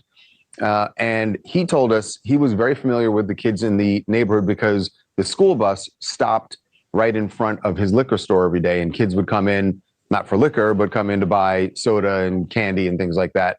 And he said that back in March of 2024, at a point when Celeste was missing, her sister came into the store and asked the liquor store owner, hey, have you seen her? Do your security cameras perhaps have any footage of her? He told us that he went back at the sister's request and he did look. And on March 19th, 2024, he did see her in front of the store, go across the street and then down the street a bit and get into someone's car. He said by the time she got in the car, it was out of focus of his security camera, so he couldn't tell what kind of car it was or who else was in the car, but he did see her. What's interesting about that is that it's the first time that we've had a report of a family member actively doing something, searching for her. We know that she went missing several times early in 2024, between January and April. But we were always curious. We talked about it a few days ago, like, why wasn't the family doing more to try to find her? Plus, according to LA Times, her brother said that they did everything they could to bring her home, including putting up flyers, posting on social media, and physically searching for her. Neighbors have even confirmed that they remember her family going around town in the summer of 2024, asking people if they had seen Celeste. Also, records obtained in early October by TMZ indicate Riverside County deputies went over to her house at least 11 times between February of 2024 and April of 2025. However, the police haven't said a word about any of this publicly, and my understanding is that all of these visits had to do with Celeste running away. And I say that because the dates of some of these visits line up with the 3 times that her family called and reported her missing. For example, 3 visits took place on March 19th, which is one of the days we know she ran off. 2 times were the police going to her house, and 1 was them going to the actual liquor store. And according to reporting by the LA Times, a friend of Celeste's mom, Ruby Alonzo, claims that another one of these 11 times was when Celeste was being brought home in a patrol car. Ruby has also shared that when Celeste ran away in February, she left a letter for her family, although it's unknown what was in that letter. And she also said that when she returned, Celeste was upset about the social media posts and publicity her disappearance had generated. And listen, when it comes to the family stuff, I won't lie, I have a lot of thoughts. I think there's a lot we don't know and a lot we may never know. And this is really another area where I could spend probably a whole hour just picking apart these theories and sharing my thoughts. But until we know more, it seems irresponsible and not helpful. So I'm going to leave it there. I will say 2 things, though. One, it seems like a very difficult and complicated home situation, and my heart goes out to Celeste for that. And 2, if, big if here, if they knew that David, if they knew who he was, if they knew how old he was, and allowed her to be with him, that is a crime. And there should be consequences for that. All right. So the next theory discovery has to do with the allegation that David may have been paying people to keep quiet, which stems from a photo that resurfaced on Reddit of David in a parking lot with some other teenagers. And he's kind of standing there while this other dude holds a brown paper bag. And some people believe that this was David paying someone off. People have also pointed out that this photo was taken in a parking lot in Lake Elsinore, which is only a few minutes down the street from Celeste's house, which people understandably have a hard time believing was a coincidence. And the Reddit thread where this appeared has also become a huge talking point. So just listen to this. So after the police announced that unidentified remains were found in David's car, obviously Reddit just absolutely lit up. And one user, Alpha Tango Cheesecake, said this guy is a pedophile from what I've heard. My sister, who is now in 9th grade, told me that he was dating an 8th grader. Let's call her C. And she would go on trips with him to LA. They're all in 9th grade now, and it turns out that C's friends knew. And he would pay them to keep their mouth shut. C has been missing for over a month now, and no one knows her whereabouts. Definitely something strange going on. Mind you, this comment was published before Celeste's name went public, which is why a ton of people are convinced that this Reddit user is telling the truth and that they're talking about Celeste. They go on to say that they were getting this information from their sister, who went to the school that Celeste should have been going to. And his sister said that whoever was being paid isn't talking about it anymore, likely because they're talking to the police. Then when they're asked if David is still paying people to keep quiet, the user says, "Sorry for the late response. I'm sure the police have been involved, but I don't know the full details of C's life. It seemed to me that she has had a broken home life/family life because the way my sister put it, she would never be home and always be out. Seems like the parent relationship wasn't there, and I'm not sure if he's still paying or not. I can ask my sister and get back to you." Edit, I asked my sister and she said she isn't sure. But I saw a news article of the picture of the girl and my sister confirmed that it is indeed C. They also point to when people potentially lost contact with C. They said she was missing for that long officially, but she still had friends who were in contact with her. Again, I'm not sure what her family life was like. It seemed very broken to me, which makes me believe that she didn't want to go back home. What I meant was my sister and her friends lost all contact with her for over a month. Since early or mid-August, I'm not too sure. And people are saying if this is true, emphasis on if there, and Celeste lost contact with people in early August, this was right around the time that David went on tour. Remember, the tour started August 5th, and technically a few days before, since he added more shows. However, people have pointed out that he wasn't completely on the road when his tour began. Here's a great clip of Ashley Banfield describing this. Judging by the concert poster, David's Withered tour in support of his debut album kicked off August 5th in Del Mar, California, on the outskirts of San Diego. And as jam-packed as the list looks, it is not even a complete list because several shows were added, both before the official kickoff and before the remaining dates were scrapped a week ago tonight. So on paper, it looks almost impossible for David to have been involved in whatever it was that happened to Celeste on paper. But in reality, not so much. We did find some holes in David's schedule, windows where he could have traveled back to Los Angeles. But that really raises the question of how David's entourage was traveling, or at least how David himself was traveling. The tour was laid out in geographical order, and that's the way that you would see it if you were hitting cities, say, in a tour bus. But nowhere in the articles or the posts is there any mention of a bus. The only transportation ever shown or referenced is an airplane, and sometimes a private plane, which opens up a lot of possibilities. But there is still the question of time, right? So to figure that out, we cross-checked a couple of key resources. Concertarchives.org tracks every show by every artist that you can name, often including videos and photos and even set lists. And we also looked at David's personal tour diary. He has an Instagram account just for his concerts and his travels. It's called David Tour. And what did we find? Back on July 30th, David played a show at the Warfield Theater in San Francisco. It wasn't an official tour date, and it wasn't even on his schedule, so maybe, I don't know, could have been a tune-up show, to get ready for the tour. He had 3 days off until his next date, which was August 2nd in Del Mar, also not listed on the tour schedule. And he played there on August 2nd and had another 2 days off, then played again on August 5th, leaving plenty of time to get back and forth to Los Angeles, even if by bike. Bottom line, the dead girl's boyfriend had 13 days to himself in the month leading up to the day police found Celeste's body, which means exactly nothing if he is never named as a suspect or if he's never charged. Like she said, though, it means nothing if he's not connected. But Reddit, of course, definitely seems to believe he is. Another user, American Strawberry, also had a super eerie post that I just couldn't leave out. On September 8th, they said, "This guy is a weirdo. A close friend's little sister from the LE ran away last year, and this is who she was with. We think her sister was pimping her out. She was in 7th grade at the time. LAPD sweeped his place in the hills. I'm terrified that's who is in the car. Nobody has heard from her in months. I won't release names since she is still a minor, but she was from Lake Elsinore." And once again, this was before anyone knew that the body belonged to Celeste.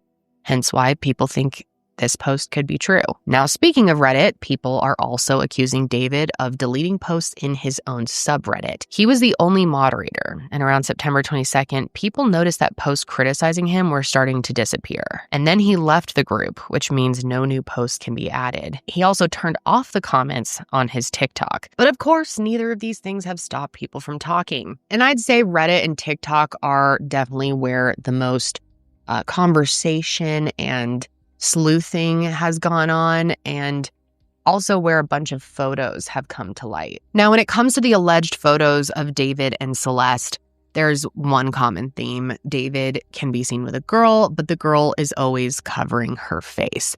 Hence why it's hard to say for sure if this girl is actually Celeste. But most of them look a lot like her, and some of them date back to 2023. People have posted screenshots from video streams, alleged FaceTime calls between the two of them, even Spotify playlists that they allegedly collaborated on. This one image shows David in a live stream with a girl covering her face behind him, and someone commented, "Hey, who's this girl?"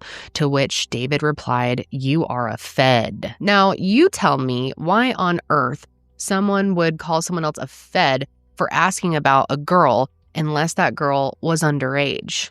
Unless that's some trend of Gen Z, Gen Alpha that I just don't know about, which is also possible. But there's also photos that appear to have been screenshotted from his own Instagram story. And if these are real, I mean, yeah, the girl looks a lot like Celeste. And her dark curly hair is definitely the biggest distinguishing feature that people have pointed to in order to make that connection.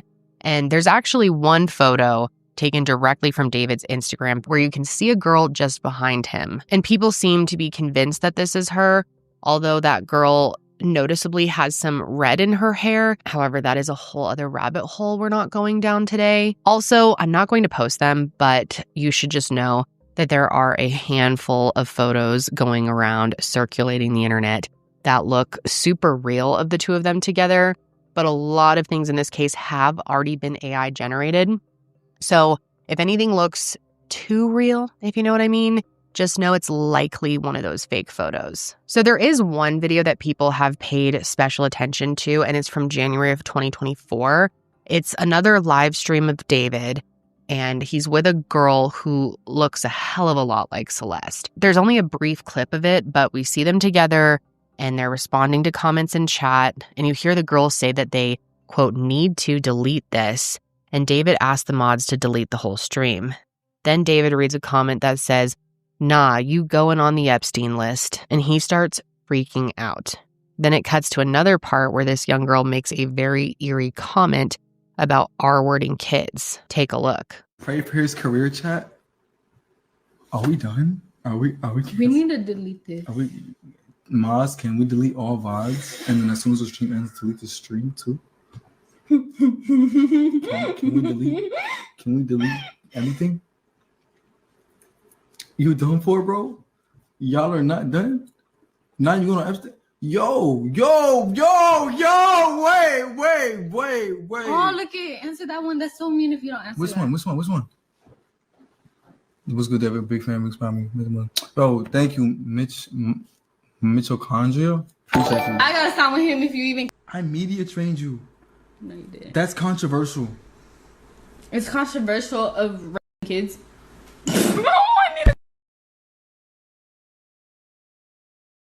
Really good. Okay, It's been a good one. Bye. Bye, guys. Mwah.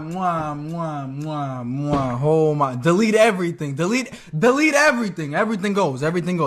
Now, police have not confirmed who this girl is, but people seem to think that it's her. People also found this video of a girl backstage at one of his concerts in June of 2024. The girl is wearing pink sweatpants and has a black hoodie pulled over her head. She turns her head slightly to the camera, so you only catch a glimpse of her face.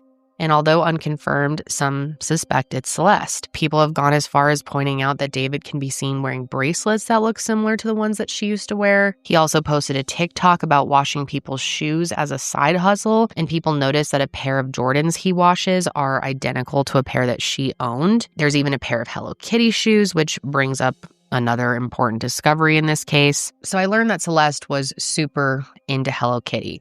And apparently David was too. And obviously, liking Hello Kitty isn't a unique experience by any means. That being said, there are some really bizarre connections that people have found.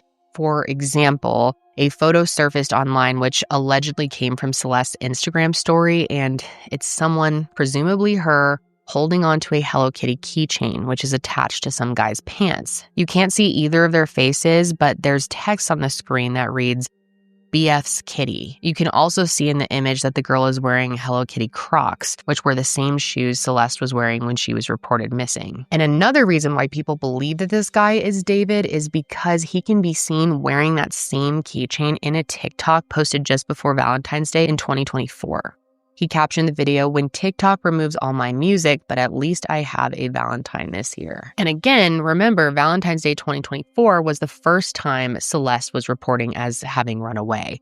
And the coincidences don't stop there. A few days later, he posted a TikTok where he makes it pretty obvious that he's dating someone. And a few of the top comments are like, "Wait, what? You're taken?" And someone replied to those comments tagging who they believed to be David's girlfriend. And the username that was tagged was 0907. And if you remember, Celeste's birthday is September 7th. 9/7. And not only that, David also tagged that same account like a month prior when responding to comments. Someone said, "Please adopt me, I need it." And David tagged 0907 and said, "Should we?" So that at least tells us that he was aware of whoever that account belonged to, right? Plus, people have noticed there are a ton of connections between David and Celeste's birthday. The music video for his song Romantic Homicide was released on her 12th birthday in 2022.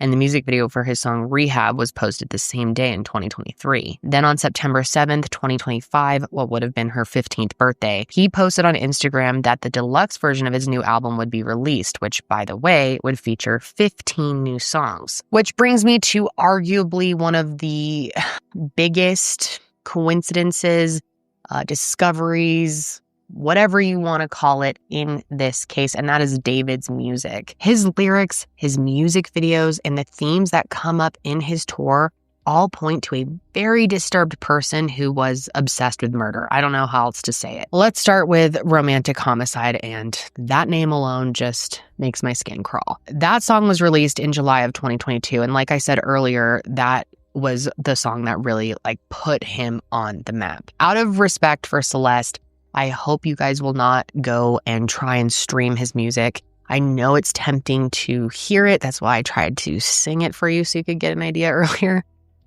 Sorry about that. But yeah, I have no interest in promoting or playing his music for you. So I will not be playing any of it today. But I do need to read you some of the lyrics for you to understand.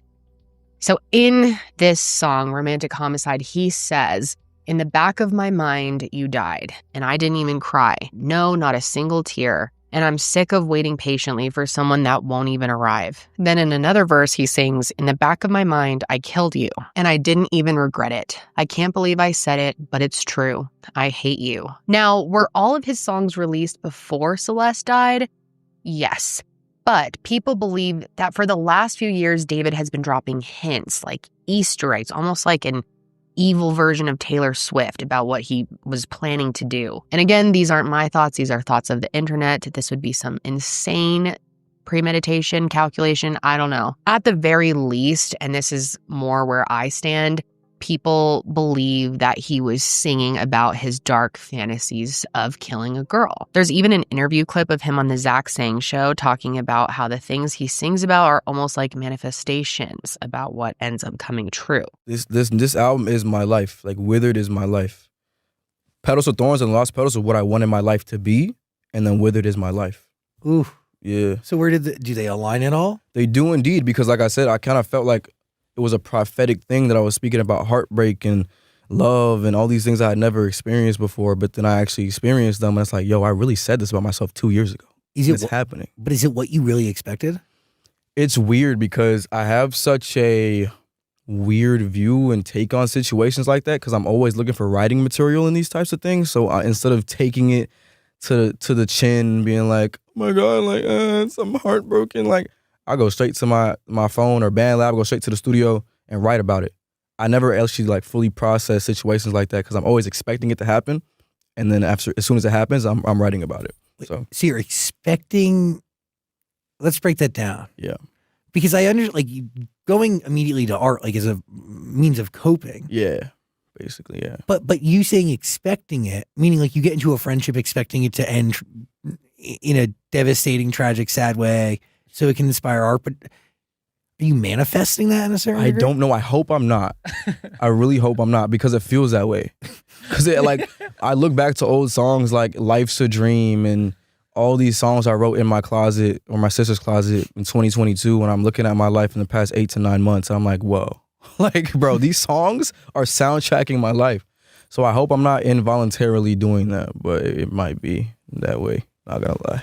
And it's not just his lyrics which people point to, which I'll get more into, but his music videos are also freaky. In Romantic Homicide, the video shows a girl with long, wavy black hair who some people say resembles Celeste, wearing a bloody white dress. And he not only sings about not feeling bad about killing her, but he can be seen standing over her body while she lays in a bed, covered in blood, surrounded by bloodied white roses, which is definitely another big theme for him. David says that the bloody rose aesthetic is representative of the idea that beautiful things can hurt you. The whole video is really dark and graphic, and people feel like the words and imagery take on a whole new meaning now. And it's not just this song that has people questioning him. In his song Notes from a Wrist, he sings, "Run away from home again. I'm carving these notes into bloody arms, alone with my soul impaled.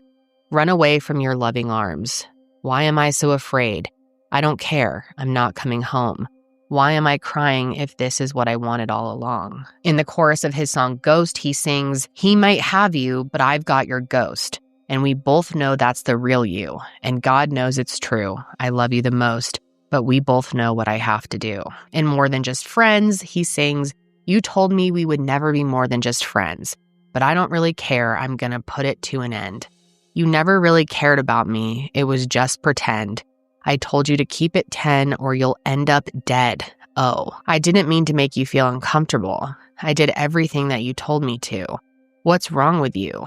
pieces put together like a puzzle. I also can't forget about the song I tried to sing earlier, Here With Me, which goes, I don't care how long it takes. As long as I'm with you, I've got a smile on my face, which people have speculated that maybe I don't care how long it takes is David talking about how she's a minor and doesn't care how long it takes for her to become a legal adult, that he's just happy to be with her. There's also an unreleased song called Love for Felony, and it goes, dark hair, brown skin, I love that melanin. Baby, if you're looking for love, I think they sellin' it. On the corner of the street, I got a felony, but I don't care about the law when I'm with you. And I know it's hard to believe that's a real song from him, but there is a video of him singing it 2 years ago.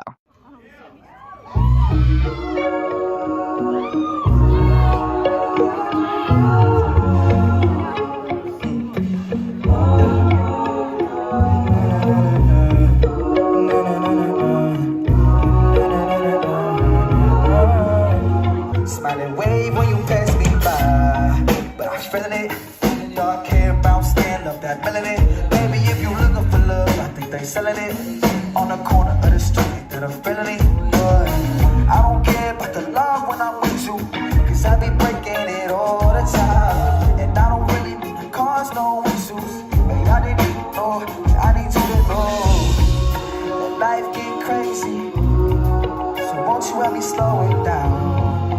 Yes, no, or maybe I take that as a yes, cause it's still around.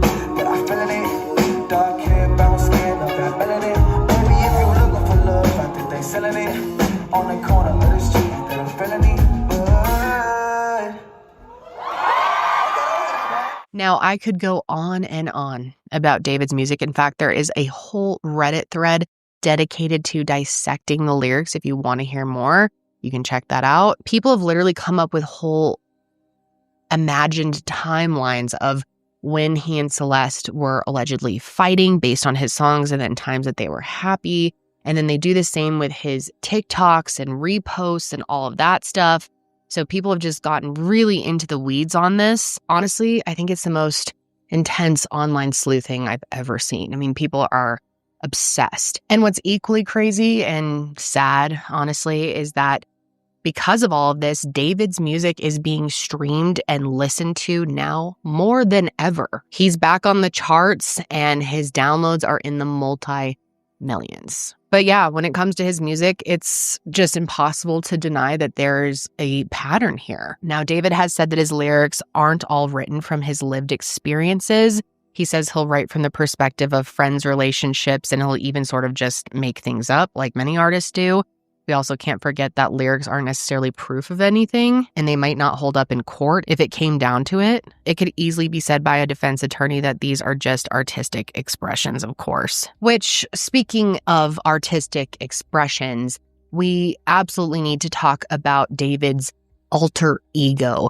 Itami is what it's called. And Itami is a character, this alter ego of sorts, that appears in a bunch of David's music videos. Itami means pain in Japanese, and David has explained that this character, who is always portrayed wearing a white blindfold and often in a bloody white shirt, is one of 4 characters in the David verse. He said that it was inspired by manga, which is a style of Japanese comic books, and this Itami character is the antagonist of the world that he's building. Basically, he says that he wanted to write a manga series where he, David, was a detective, and Itami is the evil version of himself who goes around committing crimes like murder, and he has to try to solve them. And the themes of Itami committing crimes that David has to solve appear in his music videos.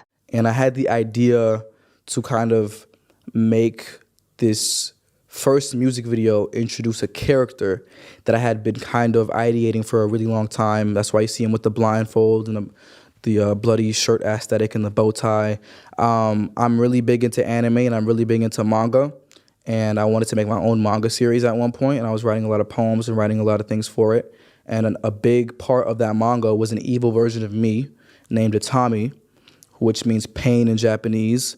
And he wears his blindfold, and he's basically an agent of chaos and kind of my alter ego. And the story of the manga went like I was a detective and there was an evil version of myself that would kind of come out at random moments, kind of like Fight Club with Tyler Durden. and he would commit the crimes that I would have to solve as the detective. So like when I was as the detective, I'd be like solving murders that I'm committing myself. And Itami appears everywhere. It started in Romantic Homicide, but it just keeps coming up. In the music video for his song Rehab, David shows the anime version of himself fighting Itami, who can then be seen dismembering a girl. Then in One More Dance, Itami is depicted dragging David and putting him in the trunk of a car, and then later on, his body gets buried. Same with his song Placebo Effect.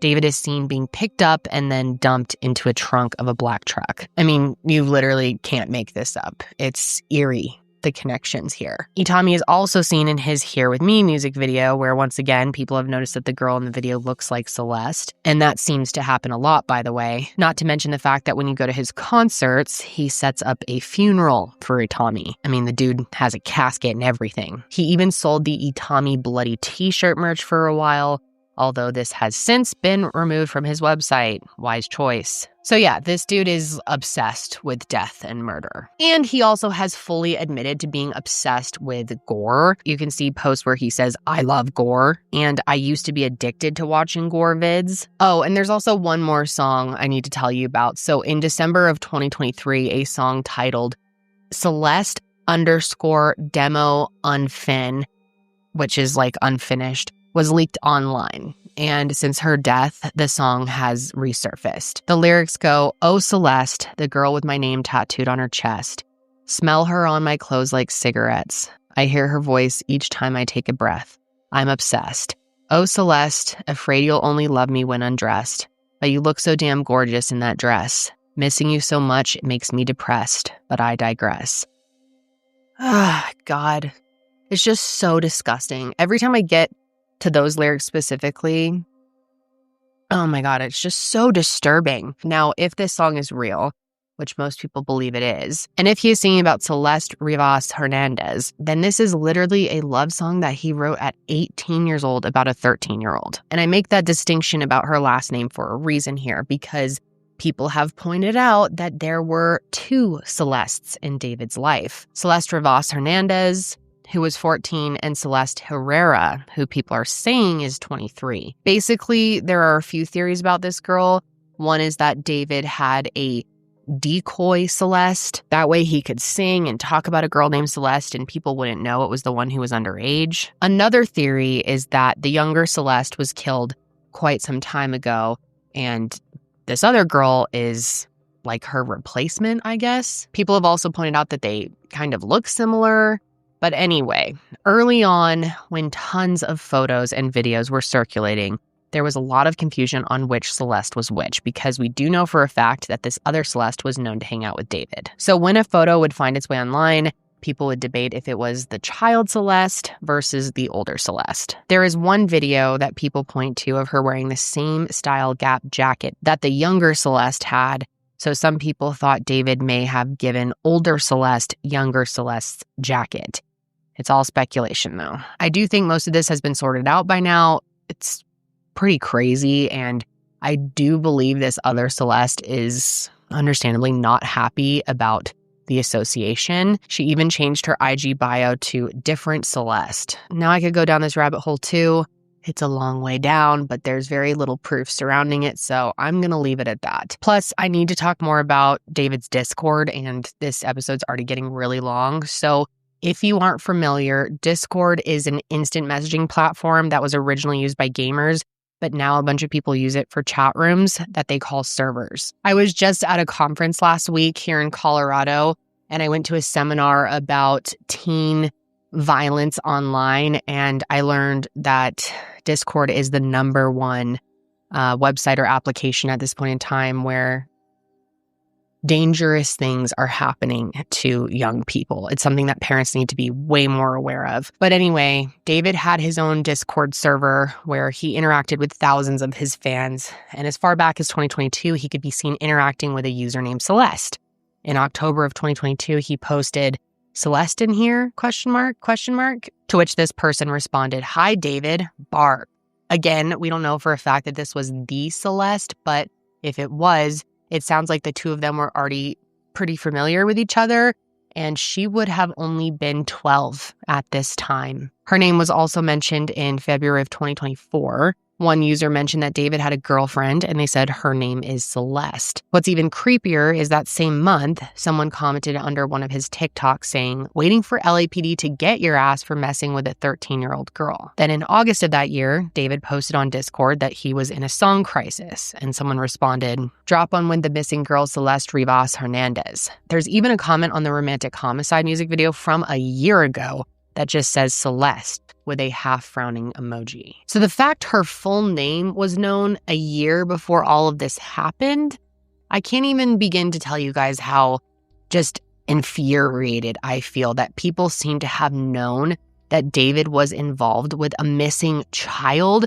but did nothing about it or tried to do something about it, possibly, and then law enforcement did nothing about it. I mean, it's still really confusing, but somewhere here, the ball was dropped, and possibly multiple balls. And really to no surprise here, but the moderators of the Discord have really tried to distance themselves from all of this. On September 19th, they made this big long post, which YouTube viewers can pause and read if you want, where they basically said they weren't aware of her true age or that she was a missing person, and also that they really didn't have a lot of contact with David. And any mentions of Celeste basically got lost in the server due to how quickly things move. And it just doesn't shock me in the slightest that people are trying to defer blame. And sadly, that's just how these things tend to go. Now, the next discovery I need to mention has to do with the idea of David and Celeste allegedly being engaged. A few screenshots have come to light that show a girl wearing an engagement ring, and on that same finger, she has a red ink tattoo that says David. And in one of the photos, David can be seen across the table from this girl. The thing is, though, we never see her face,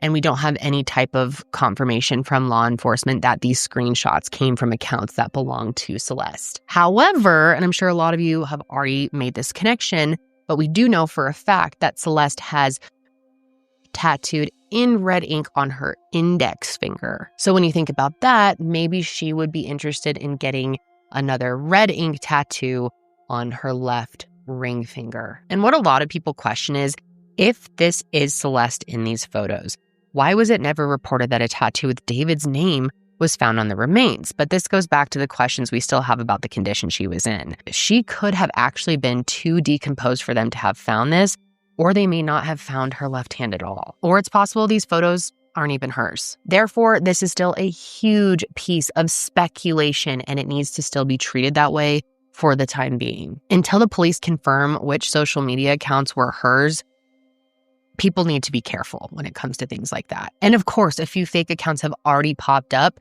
So yeah, just tread lightly when you're consuming information on this case or trying to look into it yourself. And that brings me to David's social media, on the other hand. Yikes. Now, we have talked about his posts, but people have found that his reposts are just as eerie. Oh my God. For example, he reposted a TikTok of someone chopping up meat with the caption, "Me if I see her talk with other dudes." He also reposted one of a text conversation that reads, "Imagine if we were two cannibals in the late 80s who randomly met and then we fell in love and tried to do better and start life together. Then you died and I ate you, bones and all." Another repost reads, "When she blocks me on everything, so I pull up to the function disguised as her granddad. And me when watching her scream after I poured boiling water on her after she told a boy happy birthday because why you happy he made it another year." None of this is evidence, obviously, but it's weird as fuck. It's so disturbing, and it shows that this dude is clearly very toxic in relationships, that he could even engage with posts like this. I mean, I've never even seen anything remotely like this even come up on my algorithm, so it just shows what kind of shit he's into and what the algorithm is feeding him.